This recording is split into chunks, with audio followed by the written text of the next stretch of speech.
Assalamualaikum warahmatullahi wabarakatuh. Bagaimana kabar kalian semua? Anak-anakku kelas 5 yang hebat. Kita berjumpa kembali dengan PGRI Tulungagung dalam pembelajaran cerdas pangkas.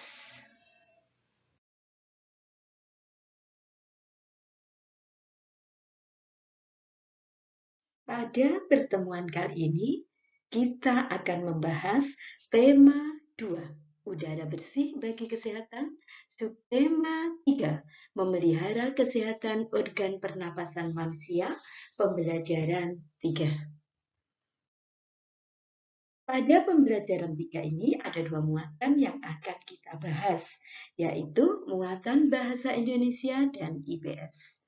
Muatan bahasa Indonesia KD 3.2 dan 4.2.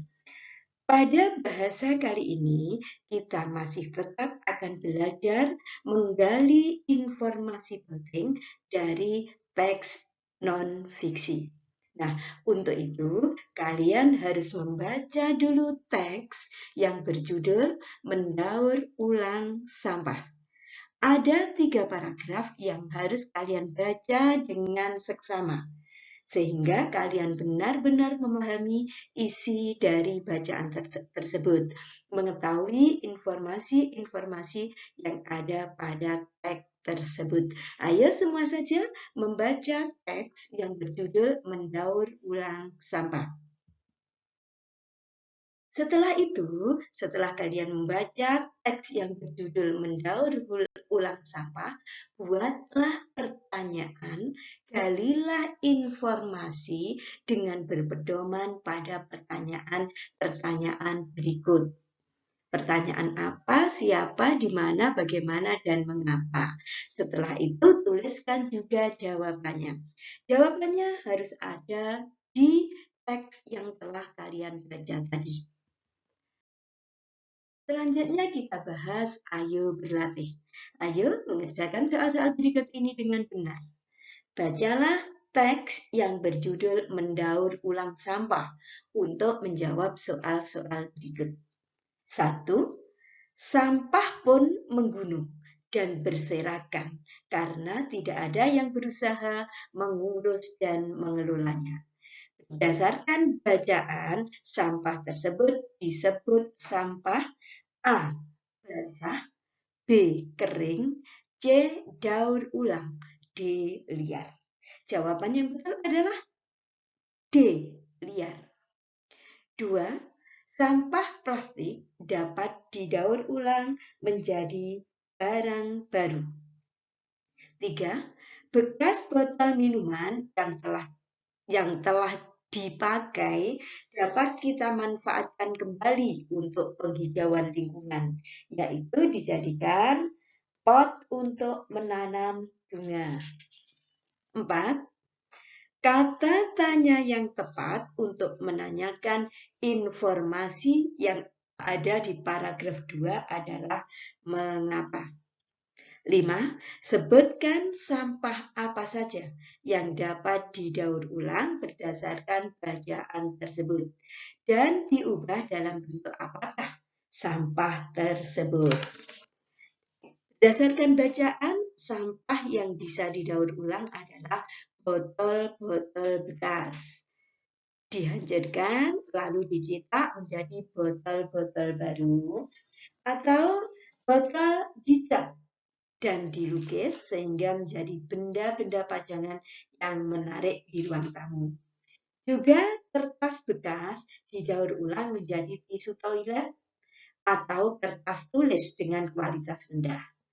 Begitu juga logam dan plastik dapat dilebur dan dicetak ulang menjadi perkakas baru dengan kualitas yang lebih rendah. Selanjutnya muatan IPS KD 3.3 dan 4.3. Kali ini kita akan mempelajari tentang pengaruh ekonomi terhadap kesejahteraan masyarakat. Ekonomi merupakan salah satu aktivitas yang sudah menjadi bagian dari kehidupan sehari-hari manusia. Hal ini karena manusia tidak mampu memenuhi kebutuhan hidupnya sendiri. Manusia akan selalu membutuhkan bantuan orang lain.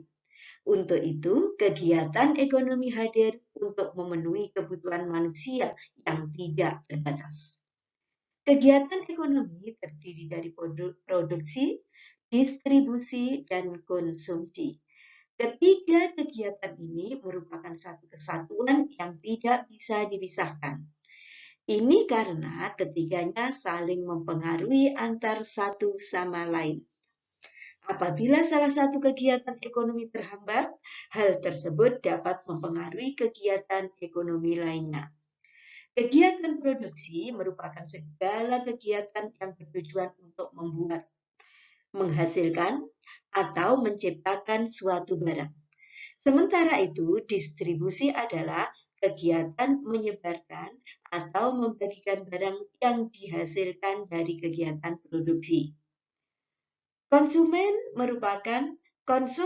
merupakan kegiatan ekonomi yang memakai atau menggunakan atau mengurangi nilai dari suatu barang dan jasa yang dihasilkan oleh produsen. Berdasarkan definisi tersebut, ketiga jenis kegiatan ekonomi ini sangat erat dengan kehidupan manusia. Hal itu karena ketiga jenis kegiatan ini dinilai dapat memberikan pengaruh dalam mensejahterakan masyarakat. Pengaruh kegiatan ekonomi terhadap kesejahteraan masyarakat adalah 1. Kebutuhan masyarakat terpenuhi. 2. Meningkatkan pendapatan masyarakat. 3. Membuka lapangan kerja baru. 4. Mengurangi angka pengangguran. Kegiatan 2. Ayo mengamati kegiatan ekonomi yang ada di sekitarmu. Klasifikasikan kegiatan ekonomi yang termasuk produksi, konsumsi, dan distribusi. Tuliskan dalam bagian berikut. Jadi kalian mengamati kegiatan ekonomi di sekitar tempat tinggalmu. Mungkin di situ ada penjual bakso, ada pembuat tahu, pembuat tempe, ada penjahit, ada guru, dan lain sebagainya. Kelompokkan ke dalam kegiatan produksi, konsumsi, dan distribusi. Selanjutnya kita bahas, ayo berlatih. Ayo mengerjakan soal-soal berikut ini dengan benar. 1. Manusia selalu melakukan kegiatan ekonomi. Oleh karena itu, manusia disebut makhluk A. Ekonomi, B. Sosial, C. Individu, D. Kelompok. Jawaban yang betul adalah A. Ekonomi. 2. Dalam menjalankan perannya, manusia sebagai makhluk sosial dan manusia sebagai makhluk ekonomi harus dijalankan secara seimbang. 3. Kegiatan ekonomi dapat mengurangi pengangguran karena kegiatan ekonomi bisa menciptakan lapangan kerja. 4.